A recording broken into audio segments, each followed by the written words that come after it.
Hanging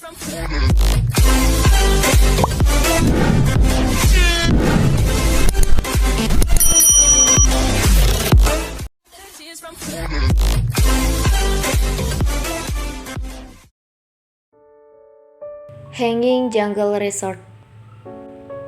Maafkan aku meninggalkanmu tidur. Nada mengusap wajahnya dengan kedua tangannya, berusaha untuk menyadarkan dirinya dari rasa kantuk yang masih tersisa. Kamu kuat jalan? Atau kamu ingin aku menggendongmu? Radit agak khawatir melihat Nada yang terlihat masih mengantuk dan lemas. Aku kuat, jangan khawatir. Sejenak Nada sempat tertegun melihat resort milik keluarga Prayoga.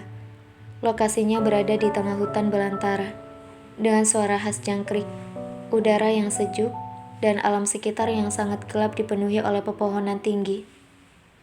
Kenapa diam saja? Ayo jalan. Radit memberikan tangannya kepada Nada. Resortmu keren sekali, jawab Nada setengah berbisik kepada Radit saat mereka berjalan menyusuri tangga ke arah bawah dengan seorang pelayan resort yang membawakan barang mereka berjalan di depan mereka, dan Sandi berjalan di belakang mereka. Radit dan Nada menaiki sebuah kereta dan menyusuri rel untuk menuju villa. View di sekitar kereta yang mereka naiki adalah hutan hujan tropis yang mengelilingi resort dan masih asri. Apa kau takut? Tanya Radit melihat wajah Nada yang mengamati seluruh lingkungan di sekitarnya. Nada menggelengkan kepalanya. Ini keren. Aku seperti berada di tengah hutan, jauh dari kebisingan kota. Sangat luar biasa. Aku merasa bebas. Udara di sini juga sangat segar. Lingkungannya sangat tenang. Aku suka tempat ini. Terima kasih ya sudah mau ngajak ke sini. Nada melirik Radit dan tersenyum kepada Radit. Radit tak bisa menjawab apa-apa saat Nada selesai bicara dan tersenyum padanya. Radit hanya menarik Nada untuk mendekat ke tubuhnya dan merangkul bahu Nada. Hatinya sangat senang melihat Nada menyukai tempat yang mereka datangi.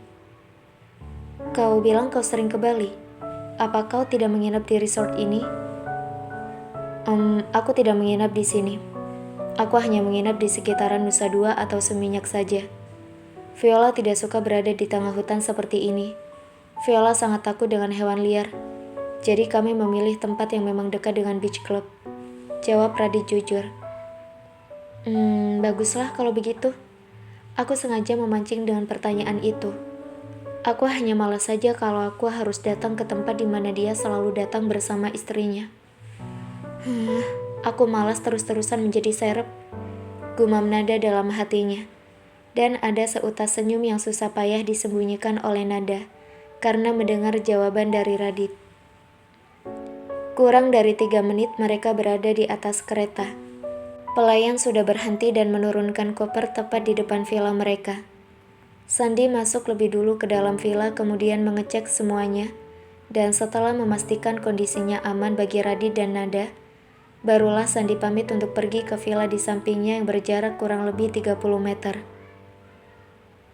Wah, ini sepertinya memang kami sedang berbulan madu.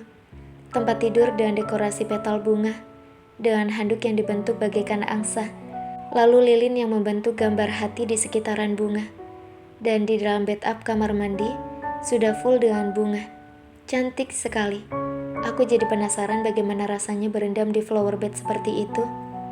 Gumam Nada di dalam hatinya, dan ada senyum di bibirnya saat melihat kamar villa. Nada, ikutlah denganku. Radit menarik Nada menuju ke pintu luar teras kamar di villanya. Wah, bagaimana bisa mereka membuat hiasan bunga di atas kolam renang seindah itu, dengan bunga yang menutupi seluruh air di kolamnya? Tanya Nada pada Radit sambil tersenyum. Bagaimana menurutmu? Tanya Radit sambil menatap Nada. Cantik. Mau mencobanya? Hah? Apa maksudmu? Nada mengernyitkan dahinya. Kita berenang di kolam itu sekarang. Tapi aku tidak bisa berenang. Nada menatap Radit sambil bergidik ngeri. Kolam ini tidak dalam, hanya 120 cm. Radit kemudian mendekat ke arah Nada menyingkirkan rambut Nada yang menutupi lehernya, dan mengecup leher Nada. Apa yang kau lakukan? Kita sekarang sedang ada di teras villa. Nada mencoba memperingati Radit yang sudah mulai membuka pakaian Nada. Tidak ada yang melihatnya. Villa yang satu dengan villa yang lain dibatasi oleh pepohonan rindang dan tidak akan bisa dilihat. Di depan villa adalah hutan hujan tropis dan jurang. Hanya kita yang bisa melihat satu sama lain. Jawab Radit yang sudah berhasil membuka semua kancing kemeja Nada. Jangan dibuka. Dan Nada, jangan tolak aku. Aku hanya ingin berenang di kolam itu bersamamu. Radit terus saja bergerilya di tubuhnya Nada, membuka satu demi satu kain di tubuh Nada tanpa banyak penolakan kali ini. Nada sudah terbawa oleh situasi saat dirinya mulai memasuki ruangan villa. Sehingga walaupun hatinya masih ada keinginan untuk menolak Radit, tapi rasa ingin melakukan bersama Radit lebih besar saat ini. Mungkin aku sudah gila. Hingga tanganku pun tak bisa aku kontrol saat ini. Aku tak tahu dengan jalan pikiranku dan tubuhku saat ini. Tapi semua perbuatan yang tangan dan bibirnya lakukan padaku membuatku kehilangan kewarasanku. Gumam Nada di dalam hatinya yang saat ini tangan Nada bahkan sudah bergerak membuka semua pakaian Radit yang tak pernah dilakukan sebelumnya. Kecuali disuruh oleh Radit. Pada malam ini, Radit tak meminta Nada untuk melakukan itu. Tapi Nada melakukannya sendiri atas kehendaknya sendiri. Kau cukup berinisiatif dan Nada. Aku menyukaimu yang seperti ini. Liar dan berani. Kata-kata Radit bagaikan stimulus di neuron saraf Nada yang membuat Nada berani melakukan hal yang lebih. Jangan banyak bicara. Anggap saja aku sedang tidak waras hari ini. Apa kau ingin aku memuaskanmu malam ini? Bukankah kau selalu melakukan itu pada tubuhku? Jawab Nada dengan suaranya yang sudah menahan rasa. Aku ingin kamu memintanya malam ini dan Nada. Jangan mimpi, aku tidak akan melakukannya. Nada masih berusaha untuk menahan dirinya sendiri. Walaupun saat ini, kini keduanya sudah tidak memakai apapun pada tubuh mereka. Kalau begitu, malam ini aku akan membuat kamu memintanya. Radit tak menunggu lama lagi. Langsung mengangkat Nada ke atas sofa bed untuk berjemur di pinggir kolam renang.